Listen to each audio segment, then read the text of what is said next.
But next we have Seeon Smith, who is not only the captain of his high school's football team, but also works in conjunction with local politicians to better his community.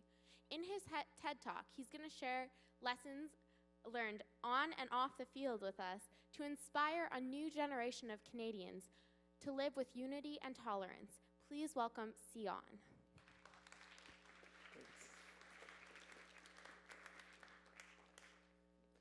From the plea of our Indigenous people to the plea from the LGBTQ community, from the shots that rang out in Ferguson, Missouri, to the shots that rang out on Parliament Hill in Ottawa, our world is becoming ever more conflicted and divided. We live in a world where young black men are stopped and frisked simply because of the color of their skin. We live in a world where two people who are madly in love are denied marriage simply because they're the same gender. We live in a world where our friends and our neighbors are attacked with bigotry and hatred simply because they're Muslim. We live in a world where the people who were in Canada first are treated like second-class citizens. This isn't the kind of world I want to live in. You see, because when I was 7, I learned something. When I was 7, I stepped onto a football field for the first time. And for those of you who play sports, you know that the memories you make with your teammates last a lifetime. And I'll never forget the first time I stood in line and sang the national anthem with my teammates. We came from different cultural and religious backgrounds, but we're united in the fact that we felt pride for our country at that moment. You see, because that's the beautiful thing about Canada. It doesn't matter where your forefathers are from. It doesn't matter what language you speak or what God you do or do not pray to. We are all Canadian. You see, because we are all the same because we are Canadian, but we're all Canadian because we're different. And that's the beautiful thing about this country, and that's something that we all should celebrate. Now, Canada has challenged the limits of what the country could be. We've done this since Confederation. But the thing is that we live in this multicultural society, but we still have struggles and we still have faults. See, as an athlete, I've been trained to push myself to be better when I go to sleep than I was when I woke up that morning. And that's my hope and dream for Canada, that I can go to bed having made Canada a better place than it was when I woke up that morning. But I've been a part of many great football teams that have had success. I've also been a part of many great football teams that have failed. Why? Complacency. And that's my fear for Canada. Because too often, cases of racism and intolerance in our communities go unreported. We hear them on the news, but we simply change the channel. This can't happen in Canada any longer. You see, because it's not just America where there's racism.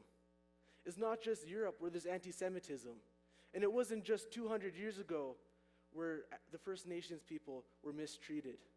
These things happen today in Canada. And that is why I challenge this generation to stand up and say that racism and intolerance in Canada can no longer exist. I would dream of a generation that stands up and says, it ends now, and that we make Canada a better place, not just for the few, but for everyone. Now, the thing is, I have roots from Western Europe all the way to Central Asia. I have roots from Guyana to Ghana, and the blood in my veins flows as freely as the Amazon River from which some of my ancestors originated. If we are going to change Canada, we have to get our hands dirty. And that's going to involve talking to people who are different from you. See, I've been exposed to different ways of thinking and doing and living life because of my background. And I promise you that if you go out and you talk to other people, you realize that the preconceived notions and the stereotypes you've been led to believe are all wrong. If you saw me in a dark alley in downtown late at night, you might be scared. Why? Because that's what society has told you to think of me, because I'm black.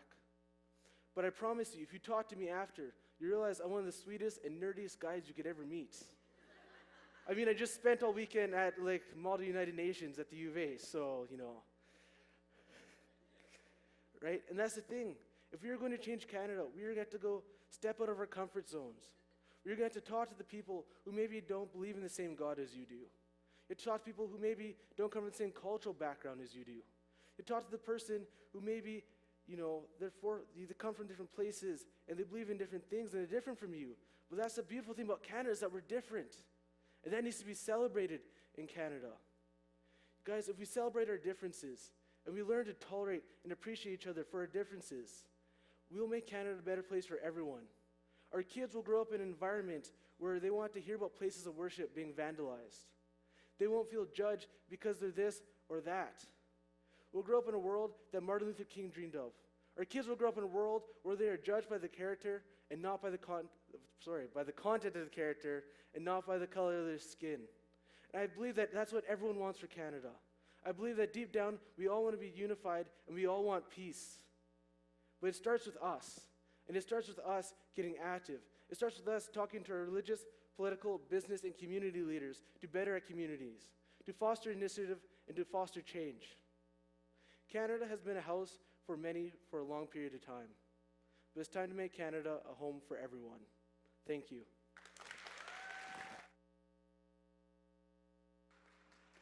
Thanks, Seeon. I definitely think that tonight he can go to bed knowing that he's made Canada a better place. So that's good.